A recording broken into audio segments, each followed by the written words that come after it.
Welcome to Planet Poet Words in Space.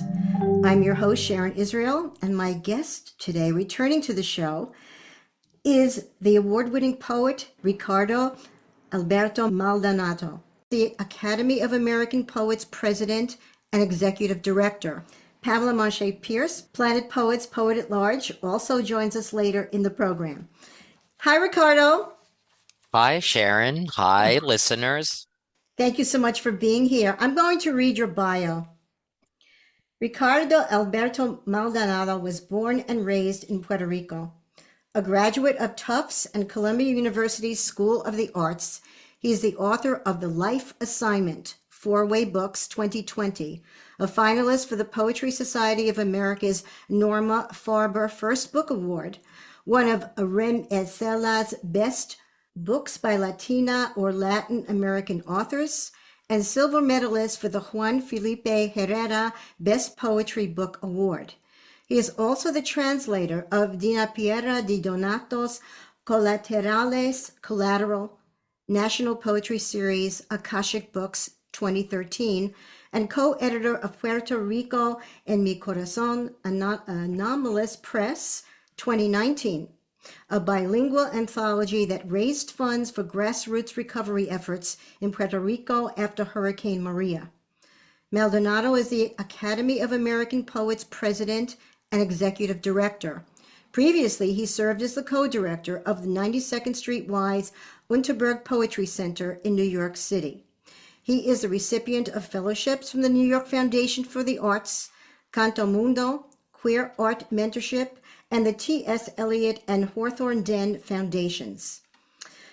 Wow, it's really great to have you back on the show. You haven't been here since 2018. Well, I'm glad to be here. I feel like I may have been 3 years old when you had me over. And now that I am well beyond my toddler years, I'm happy to be back. Yeah, things have, you've published your wonderful book. We've read certain poems, I think, that are included in the book, which was very exciting when I look back. How about you open with a poem from the new book? Of course. Well, the book has been out for now 3 years. I am hard at work on my next manuscript, partly due to my publisher's insistence that I follow up. Think of the ways in which a new book keeps an ongoing conversation with earlier work. So that's what I'm focused on now, and I may have poems to share with you if it's within your interest. But let me start with this poem. This is the first poem in the collection. And it's the poem I tend to start with at all my readings because I think that it gives its audiences, its readers, a good sense of what the book will be trying to perform, and if you ask me, failing at, by which I mean not to be self-defeatist, but a good book of poems will attempt and fail and keep attempting long after its composition. So I'm going to start with the first poem, I Give You My Heart. I find myself on my feet with 15 leaves.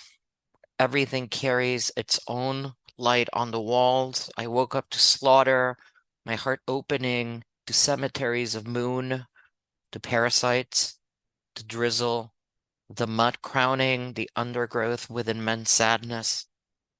I knew death when I dressed in my uniform. I found the index of my solitude, my country in its legal jargon, its piety, its fiction. Yes, it loves me really. I give my blood as the blood of all fish. Wow. Thank you, Ricardo. I Of give you my course. heart. I give you my heart. What beautiful, beautiful imagery. And I love, yes, it loves me, really, which you put in italics in this poem. Would you read it in Spanish for us? Yes, I would. Thank you. Os doy mi corazón. Me encuentro de pie con 15 hojas, brilla todo en los muros. Desperté en su sacrificio, mi corazón se abría entre cementerios de luna, los parásitos, la llovizna, el lodo coronando la maleza con mustios grandes. Supe de mi muerte al vestir de uniforme, Encontré el índice de soledad, mi país, en su jerga legal, su piedad, su ficción. Sí me quiere de verdad. Doy mi sangre como la sangre de todos los peces.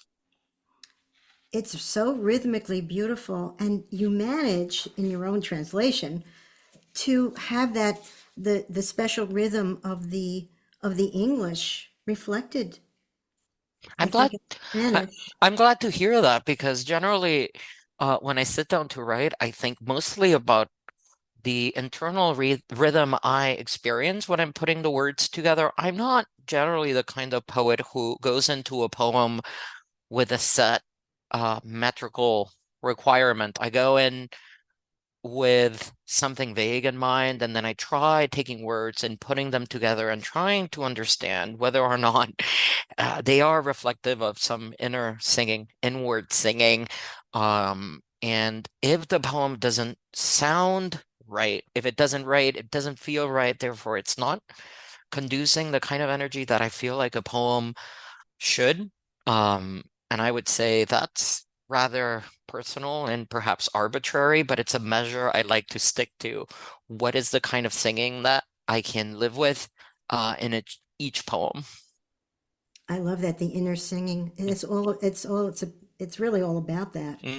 And I would dare to go back to Federico Garcia Lorca's uh so the deep songs and which I highly encourage all readers to seek out in translation, or if you are lucky enough to read Spanish, to seek it out in its original. In fact, in many instances, as someone who has read his work for more than 20 years, I'm not sure I understand his lines at a literal sense, but at a metaphorical and spiritual sense level, I understand deeply the pulse of the line, um, and how the blood courses through the entire body of the poem. That's great, Ricardo. The blood courses through the body. That's such a duende. hmm Oh my God, I've been having conversations with my staff, and trying to determine why certain pop singers of recent are not particularly favorites of mine. And one of them said it's because the work doesn't have duende. That's true. And I could name many writers, many musicians and poets as well who write against or outside of duende, and at times I have no connection to it because duende for me was kind of an inheritance, if not by reading, then culturally. It was something that is very much a part of me. Mm. The book title, Life is the Life Assignment. Could you explain why you titled the book that? Sure. Um, that's a great question because this was not the original title, and I may have had 30 working titles for the book, ranging from The Wild and Perpendicular Earth to Goodbye Octopus and Nonprofit Administration. I was taught to look at the work holistically, and by my teacher, specifically Lucy Brooke Broido, when I was at Columbia, to identify lines that could potentially hint at an overarching narrative impulse in the book. And when I was putting it together, there is a poem in here that alludes to this title.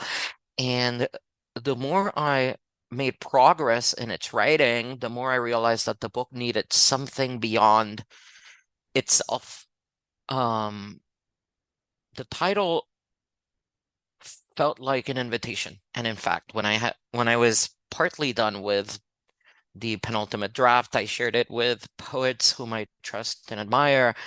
And one of them, my friend, the great poet Lynn Melnick, wrote to me and said, Ricky, you have not earned your title. So that would explain why I had to write several of them, several poems which quote the title in itself, right? In Defense of the Life Assignment, which is a poem I'd like to read Oh, a little please bit read it later now. on. Oh, But okay.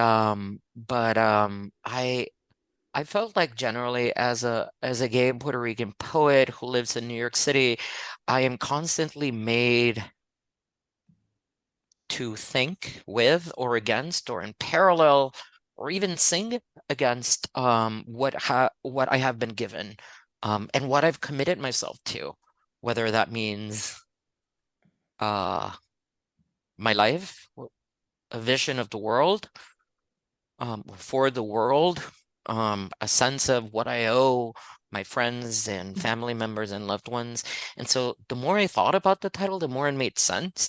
Um, Now it's up to the reader to ascertain whether or not the title encapsulates the spirit of the book, but to me it feels prescient, and perhaps invites me to look beyond these 50 or so pages of poetry. By which I mean, if I were to go back to the statement I made earlier, about my upcoming book, or my second book, which is very well in progress, I am thinking, what are the ways in which I re-engage with a life that has been assigned to me and a life that I have chosen for Mhm. myself? Yeah, yeah, your public life and your private life Mhm. are informed by, like you said, what you were given. I mean, Mhm. since our first show, the that horrible hurricane had happened in Puerto Rico, but then came COVID. Mhm. And I understand you wrote most of your poems between 2005 and 2019 Mhm. for this book. And then I'm just reading an article in the Times Mhm. about how there's major outages in Yes. San Juan. It's the infrastructure seems like it's completely falling apart. Well, one way to address that would be, to think of, a younger reader is called coloniality, and the ways in which colonial infrastructure were meant in many cases to privilege not the people.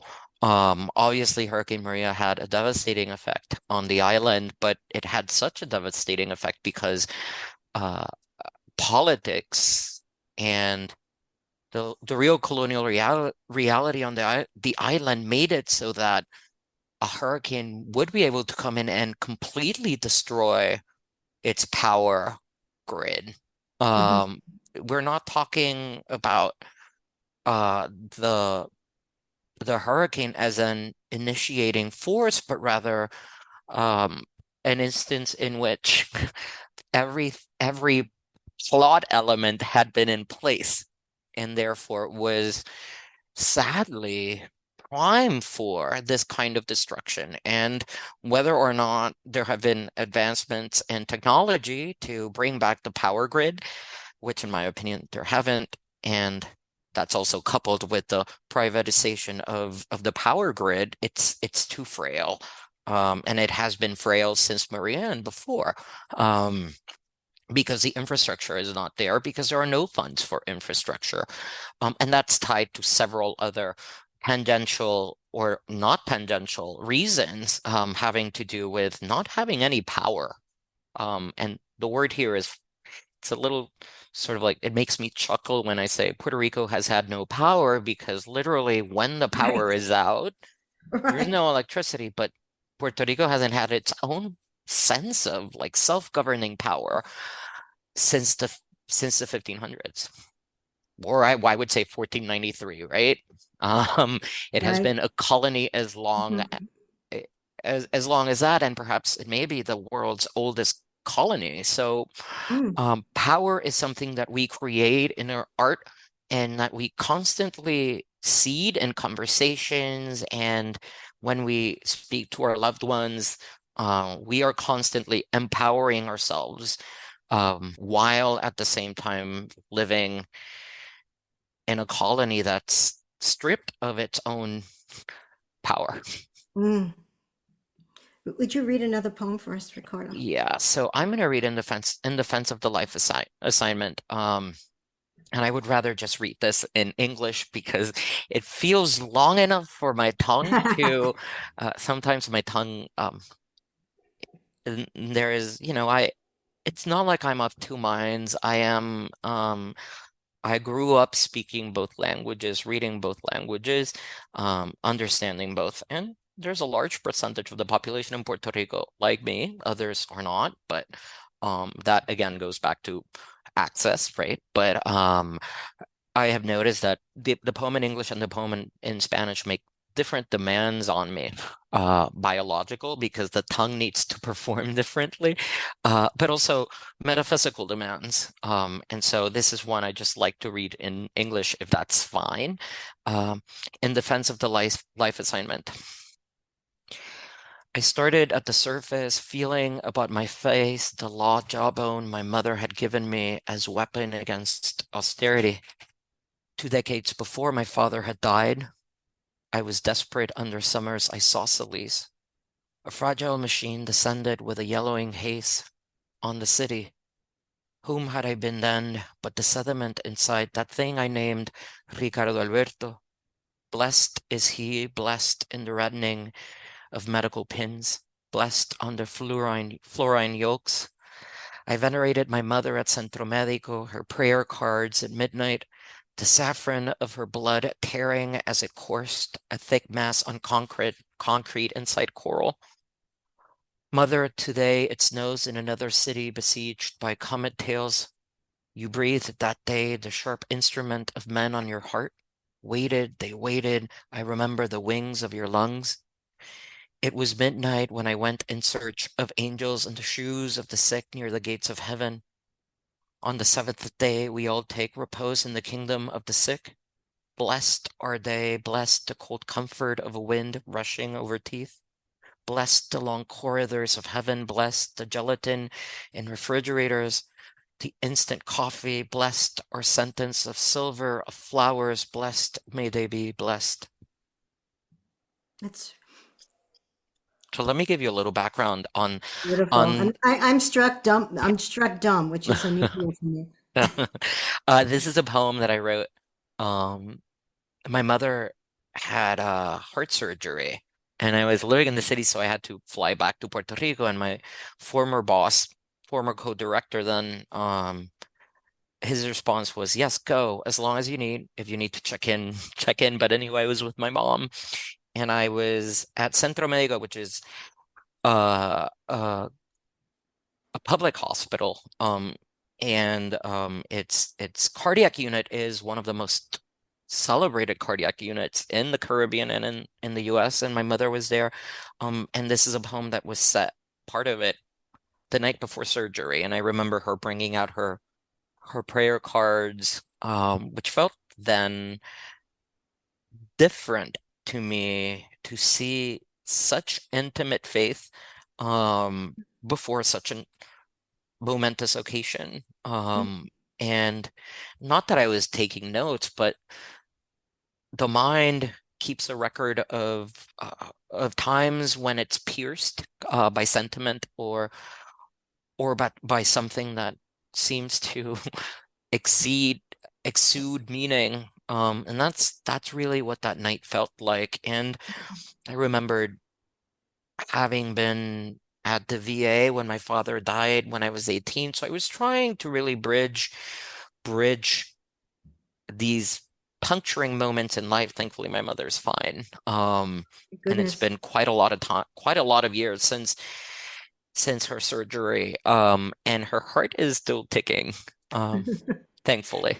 And and the again the beautiful rhythmic quality of the poem, the anaphora, blessed, blessed, and the poem is a prayer card at midnight. I think Hmm. it's a stunning poem. Thank you. Thank you. I also keep remembering that I grew up as a Catholic child. I used to go to mass often. I was an altar boy for 2 instances. Um, but I got to internalize the rhythms of liturgy when I was young. And the things I remember about being in church was mostly mystery and fear at terms like infinity and all of what comes after. It's still very much a mystery to me, and perhaps one that I lose faith in the older I grow. Maybe not, but the language is still there, and obviously blessing was a big part of it. Mm. And you call the poem in defense Hmm. of the life assignment? Hmm. Could you explain the title for this particular poem? Sure. It's it. the working title was a brief for the life assignment, right? As a legal brief. And then I realized that perhaps because as a Puerto Rican poet, I've been constantly asked to account for my upbringing, and the totality of myself. I felt like perhaps what needed to be done was to mount the defense of it for the reader. And it's interesting because I think I was anticipating certain kinds of reactions to my work, many of which I saw after its publication. Some reviews are very unkind in one particular way. Assumptions. People have made a lot of assumptions about my life based on what they feel a Puerto Rican what they suspect the life of a Puerto Rican looks like. One of the one of the refrains in my life is, well, oh, you don't look like you're Puerto Rican. And it's interesting. Some reviewers suggest that I came to the States um, because of Hurricane Maria, which is not the case. And that really accounts for my privilege. I've been in the States well before Maria, although my family is still in Puerto Rico, and all my family or my close family, and I visit them more than once a year for as long as I can. But there are new poems making calculations on based on those narratives that are made about me or suggested about me. So all of which to say one's life in this country, especially if you're, say, Puerto Rican or a person of color, generally, one has to mount a defense often, Right. often. And that should not be the case. Hmm. You know, But that's where we are, and I feel like it has been generative for me, um, and for my writing and for my therapy sessions. well, I'm a Sephardic poet. I'm Hmm. a Sephardic Jew, and I have some identity as a Hmm. Sephardic Jew, and the rest of me is whatever duende I have or Hmm. whatever in essence I have Hmm. has nothing to do with anything Yeah. except you know. But thank you. That's a Yeah, and great. what's interesting to your point about your own background. I've been doing research just for the sake of understanding what my life assignment is. And it turns out that Maldonado may very well be a Sephardic It might be. a I think I'm Sephardic related. last name. Yes, I've had. I think I have some Maldonados in my life from my Hmm. past, my family. We may be Hmm. related. And that also comes to, like, it brings me back to the book because there is a poem in here which I never read, Poorly Given, which is a real mistranslation of my last name.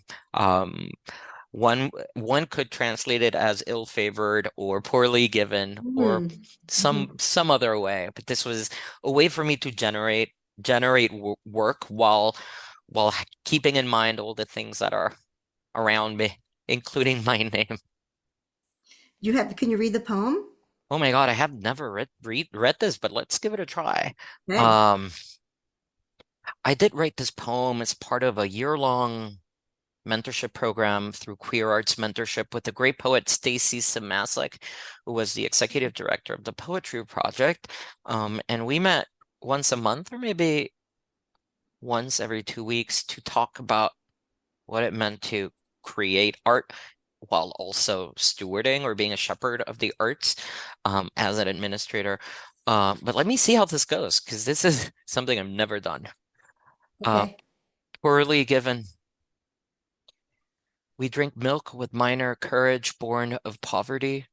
We'd learn much from the books. Every day would carry epistemological imperatives with moccasins to our feet. Survival would depend on fidelity to internal revenue, on observance of parsimony. We would try to make our way. Orange rinds decayed at the table. The bread began to grow stale. We awakened to visions, risk surrender to exact change. We consume yet live in abundance, dreamt of metamorphoses and self-government before the white of eggs. Lying in bed, we would parse circular deals, for indicators of the market's villainy. Timidly we paced over foundations and used interpretations for the octopus pin. In winter, socks were thicker.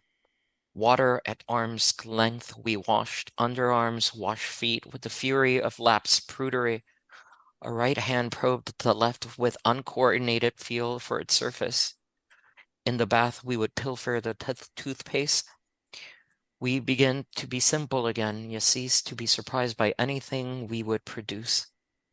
We yielded to the tide of urine in the morning, suppressed lymph.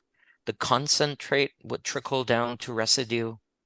On the mat, we would bend to new posture in the effort of thinking, to have more to tell of, surely more of love, more to understand, to present something hopeful instead, something emblematic of improved life. Oof. So I get a sense of when this poem was written. Not only was I, doing this program with Stacy, but I was in my mid-30s, living in Washington Heights, and every line in here has some kind of reference to the things that I do, or allusion to the things that I would do in my apartment in Washington Heights. Obviously simple things like, wearing thick socks in winter, but also one of my exes gave me a tin of octopus for my birthday, which was very confusing, but I also loved octopus, but it just left me utterly perplexed. And I remember that the thrust of experience in my 20s and 30s was this push to have a better life, an improved life for myself and those around me, those I loved. So I think I was trying to make sense of that. But 20s and 30s in New York City when you're an arts administrator is very difficult. I I love this. would not recommend it. Thank you, Rick. And what is the name of the poem that you just read? Poorly given. So that would Poorly be Given? poorly given. So it would be the third poem in the collection. And Great. it has a prominent position in the manuscript, and now I wonder why I put it there, though. I don't know. Why is it so early? This book, I think that's a poet's dilemma, right? yeah, You read your book and it's never done, right? yeah. This book of poems perplexes me. I fall out of love with it, and then I go, "Oh, wait a minute, I like this." Uh, Thank you, Ricardo. You're listening to WIOX Community Radio at 91.3 and streaming on wioxradio.org. And my guest today is Ricardo Alberto Maldonado. And now we're joined by Pamela Moshe Pierce. Pamela, Pushcart Prize nominee, has been enjoying attending submission Sundays at the Hudson Valley Writer Center, getting great ideas and group support. Hi, Pamela. Hello, Sharon. Hello, Ricardo. Hello, good to see you again after a long Long time. time. I'm so happy to be here. Ricardo, I'm a fan. I hope you know that. Thank you. And this is a very rich time for me today. And I'm sitting in my living room watching you. So what could be better? I'm really struck by the passionate undertow of all these poems that you're Thank reading. you. And I really love that. The poem about your mother really just took me out. You had me at prayer cards. And I love the phrase, which I will think about, intimate faith. I thought that was a really, really beautiful and very fresh way to express that. So, so I'm happy to be here. Very happy. Me too. So, Me too. good. So let's see what I can bring to the party. Let's do it. I'm going to talk about surrealism. And I realize that in my life, I hear people say things like, it was surreal to visit my grammar school. Or it's surreal that I'll be 50 next year. Or is surrealism the same as Dada? Or what about that Hieronymus Bosch? He was a surrealist 15th century painter, or Baudelaire, the surrealist. So I got an invitation to an event at the Art Students League of New York, where I was a student for over a decade. And the title was Celebrating the Centennial of Surrealism. which the Surrealist Manifesto was published on October 24th, 1924. And it was a discussion led by Natalie DePescher of the Menil Collection and Stephanie D'Alessandro of the Metropolitan Museum. And it was really, really a terrific event, as most of their events are. They were very proud, of course, as am I, that Man Ray and Louise Bourgeois, two great surrealist visual artists, were students at the school, as was I. I always have to think of myself as being part of that. And one of the things to distill what they were saying is that surrealism is not a movement, and it is not clearly defined like Cubism. Surrealism is a state of mind. We are asked to think more openly. André Breton, who wrote this Surrealist Manifesto, is a very huge figure. And I have to say that I never realized how great his mind was, how huge his vision was, and how far-reaching his ideas were. A condensed version, the real quick way to talk about surrealism in this manifesto, and the definition is psychic automatism in its pure state, by which one proposes to express verbally, by means of the written word, or in any other manner, the actual functioning of thought, dictated by thought in the absence of any control exercised by reason, exempt from any aesthetic or moral concern. And it can be applied to any circumstances of life and well beyond art. This manifesto, as they say in advertising, really had legs. And by the 1930s, surrealism was a proclamation of freedom that went way out into the widest reaches of the world. In China, the manifesto was translated and used by the Chinese, who were under the they were ruled at that point by, they're occupied by Japan. The Egyptians translated it and used it against the rule of Britain. In the United States, we entered a period of Pan-Africanism. And in Mozambique, they read this as they rebelled against the Portuguese rule. So André Breton had a very, very far reach when he came up. I didn't know any of that. So Breton himself is a very interesting guy. He was part of the Dada movement and doing all of those things that they were doing with found objects, expressing himself with found objects, and text that was cut up to mean new things as it was cut up. He was studying to be a doctor, and he had a great interest in mental illness. Being part of the effort of World War I, he worked in a psych ward with people who had come back from the front, and he became more and more interested in mental illness. In 1921, he went to see Freud, and he had a long visit with Sigmund Freud about dream work, especially. He was very, very, very interested in the unconscious and how our dreams manifest themselves, particularly in creative work. And so the dream was the thing in surrealism, and that was absolutely the most important thing. And in his conversations with Freud, he got involved with how this gave vent to and access to unspoken feelings and desires. He was very, very interested in automatic writing and the hypnagogic state, which we all talk about, which is that wonderful seam between being awake and being asleep. It has never ended. We're still involved. We're deeply, deeply involved in this. And I've been reading the poems of Matthew Rohrer, who's a superb contemporary poet. And I want to read something from his book, The Sky Contains the Plans. He feels that all poems are some kind of a collaboration.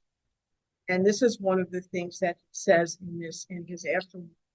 And I am going to, I'm going to quote him. I'm going to read the whole thing.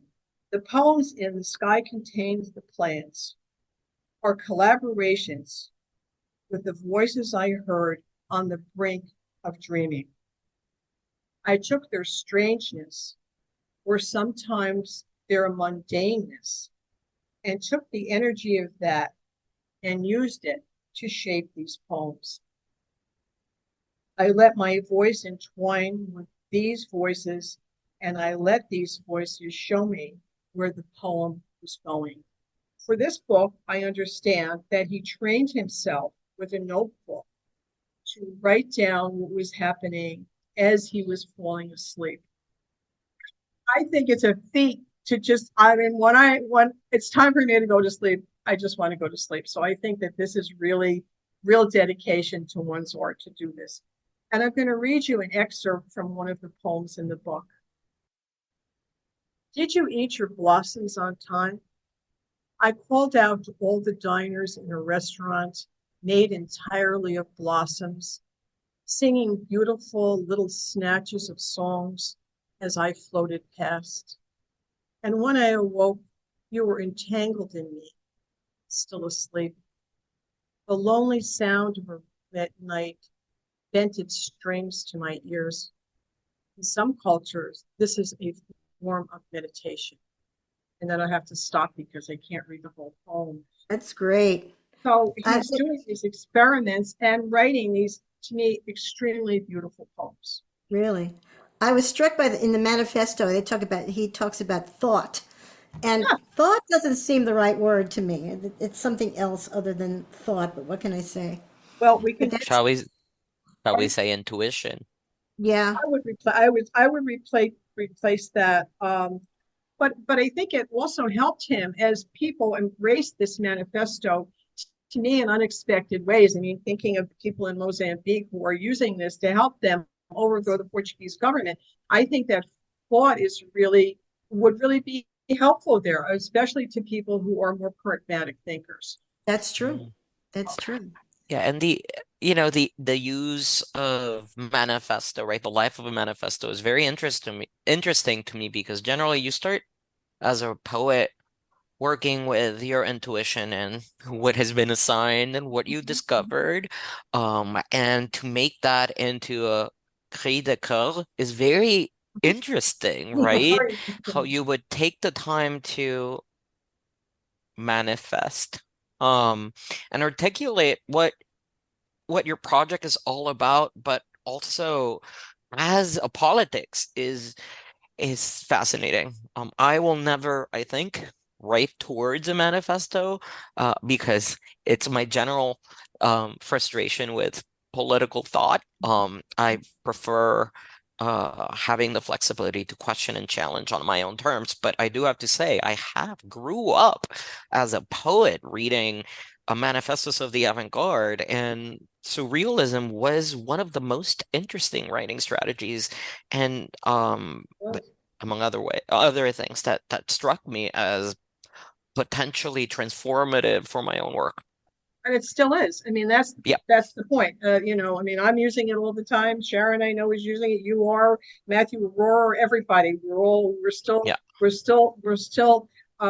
really enjoying the fruits of Andre Breton's thought and intuition. Thank you so much, Pamela Marche Pierce. My pleasure. Planet Poets, Poet at Large, and we'll see you next time. I enjoyed that. I want to read two blurbs, two wonderful set of comments. One by Lynn Melnick, who you mentioned, and Emily Skillings. Lynn Melnick said that your writing is complex and unblinking with heaps of sorrow and grace. Maldonado has a knack for the impossible and for making his readers look headlong into it until we all come out the other side more compassionate and honest. And Emily Skilling says, this bilingual collection asks us to consider how we as readers and citizens reconcile self and state, body and landscape, desire and capital, language and communication, which I think it's what you've been talking about. And did you start writing poetry in English first or in Spanish first? That's a charged question that deserves a charged answer. Because the answer is, well, when do we go? Like, where do we go? Of course, I wrote terrible poems when I was a kid, and they're all really embarrassing, and I do not want them to. I just have to go home and burn them, because it's not that it was doggerel, although it was, but because I did not understand the possibilities of the form as it Mhm. applied to me.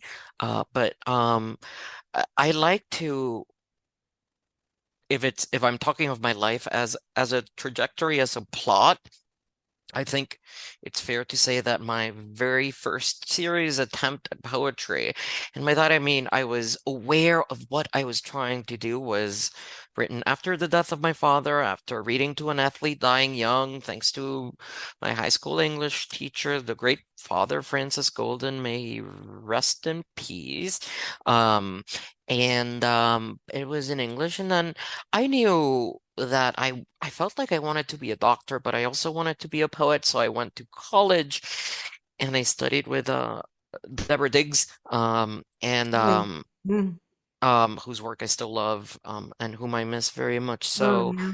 But she said to me, I shared new poems, and she said, "You have talent. Take my advanced poetry workshop." So I just grew accustomed to writing in English, right? Every day I go back and forth between languages externally, but also internally. There are certain things that happen in English are occasioned by English, others by Spanish. But it was not until Pulse, the shooting at Pulse, it, Mhm. about which we celebrated another heartbreaking anniversary just recently. Um, That's the nightclub, right? The club. hmm And understanding and finding out that a vast number of the victims, many of the victims had left Puerto Rico due to the real downfall of the economy. They ended up in Florida, and many of them died. And I wanted to write something for myself, not for them, just for myself, to try to understand this. And the poem came in Spanish, and fast forward a year or so, and then Maria happened, and I just knew I had to write in Spanish. In fact, the poem I started the podcast with, I Give You My Heart, was the Mhm. first poem I wrote about Hurricane Maria. And it just Mhm. came. It's a poem that asserted itself.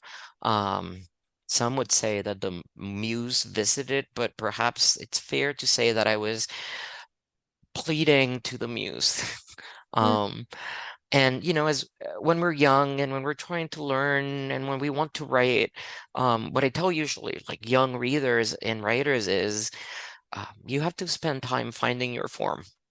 And for me, it was the writing of that poem.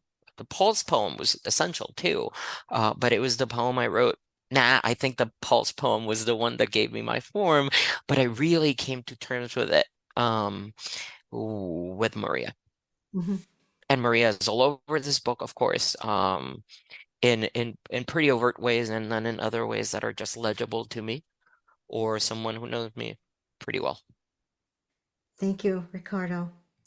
I wanted to ask you about your role now as president and director of the American Academy of Poets. How do you fit your poetry in with such a big job? So writing comes once in a while, and it's not because I'm sacrificing my creative life. Administration is creative by nature. Mhm. And so I came here knowing and wanting to work together with members of our community to make our definition of academy and American and Mhm. poets as inclusive and expansive as possible.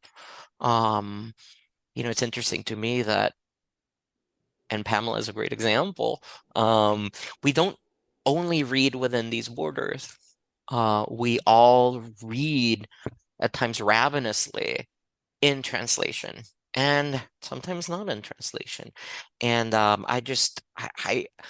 want the courage of that act to be reflected in on the programmatic side whenever we can, while also like I just like the other day not the other day I've been rereading Auden for a little bit over a year. It's his impeccable sense of form and his wit. and his understanding of the poem as a social site. I just don't think there's anyone quite like him. The same, I would say, for Gwendolyn Brooks, whose work just, um, in fact, the book I take to residencies, whenever I go to residencies, which is not often, is Black's. It's the closest we have to a collected poems. I like revisiting um and just reminding readers that we're all part of this national but also international conversation about what poetry can do, that I love. And bring to the Academy your own imprimatur. Hmm. I love the poem I read. I get the poem a day, Hmm. and I like the variety of poems now that are there, Hmm. in translation, in English, translated from other languages, different parts of the world. Do you take a very big part in the selection of those poems, Ricardo? No, no, we work with the guest editors. Okay, Guest editors are selected well in advance, and then they work to identify the poets they want to feature. okay. It's really beautiful. It's a beautiful part of Absolutely. what the Academy does. And I love reading them out loud. I think Hmm. most of Me them too. are out loud. Well, I read that loud beautifully, actually, you know? I wake up in the morning and the first thing I do is um, there are several podcasts I listen to as I make my coffee or make my bagel, toast my bagel, and this is one of them. Oh, that's great. Would you read another poem for us? Absolutely. Let's see. Um, I just kind of What would you wanna like to do? You do anything you want. no, I want to read this poem that I loved writing, and I rarely get the chance to read Oh, it. And the reason why I want to read it is because, speaking of the poetic continuum, this poem takes its title from a line in Henri Cole's At the Grave of Elizabeth Bishop, mm. and includes a line from Bishop's To Monument. Bishop was an important poet for me. Geography the Third was a book I read often and read it with love. And In fact, my book cover is meant to somewhat mimic her own cover of Geography Oh, 3. Geography 3 looks like a textbook. In mine, there is a semblance of it. Um, so here's my reading of this poem, which I rarely and uh what's the title? it's I, Ricardo, detached from the human Ricardo. Wow. And it is completely this is not an autobiographical poem in any way, except for the ways that it is. Um, I, Ricardo, detached from the human Ricardo. In youth, they left me by onion roots to draft an inner life as reserve for the state. With a deep throbbing, I deviated, I feel, from dignity and calm. Anxiety grabbed me with sciatica, although I recited poems at a stone's throw inside the machine elevator. The clattering of the empire, its capital and arsenal of pain, it made for a rough odor. Now can you see the monument? I poured over the fuselage, going on in a gray suit towards roses. I, breathless, meanwhile, the air from the head itself I breathe. Radio Oro son las 5:27 en San Juan. They gifted me from previous life an illumination inside the chest. Mm. That's Ricardo Maldonado reading Ricardo detached from the human Ricardo. That's a great title. There's a lot in that poem. Could you explain the Spanish line in there? Oh yeah. Radio, One of the Radio. Radio Oro that basically says Radio Oro is a station, and then Mhm, mhm. it's 5:27 in San Juan. Um, I just remember one of the things I remember vividly about my youth was driving around with my family, and this was just, when you turn on the radio and music is interrupted by the station, right? It's an assertion of themselves, right? Of who they are, and then they give you the time.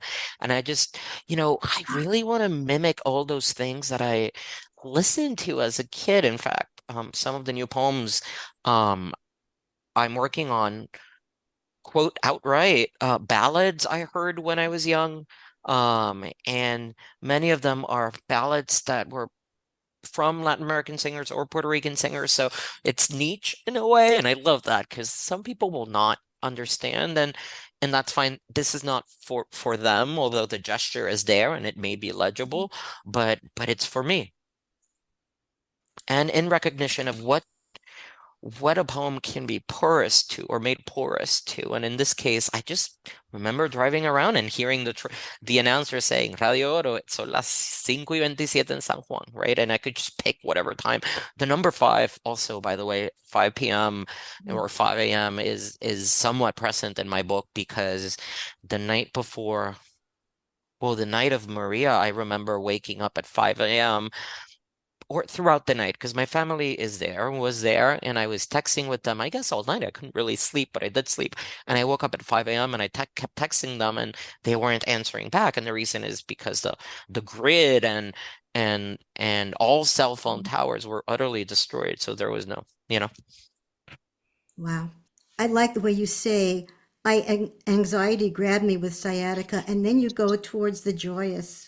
The Hmm. gray suit towards the roses, and that sort of joyous thing of Radio Oro, putting that Hmm. in there. And that's part of the gift.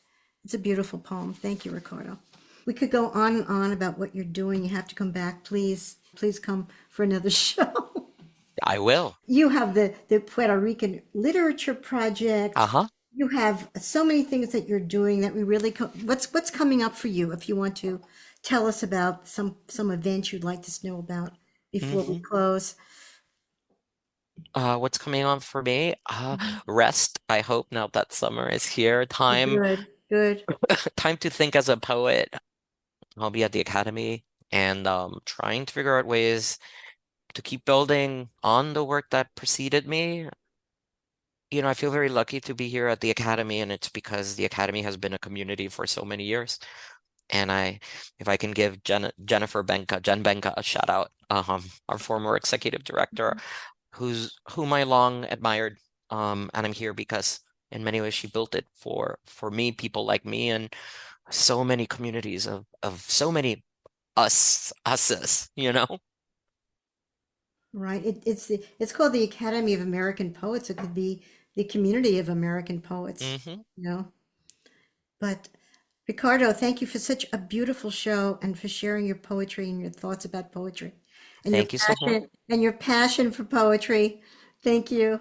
And Thank you, Sharon. Let's keep reading and talking together. And also I've thanks to I've loved it. Pamela. Yes, thank you, Pamela Moshe Pierce, our poet at large. And thank you all for listening.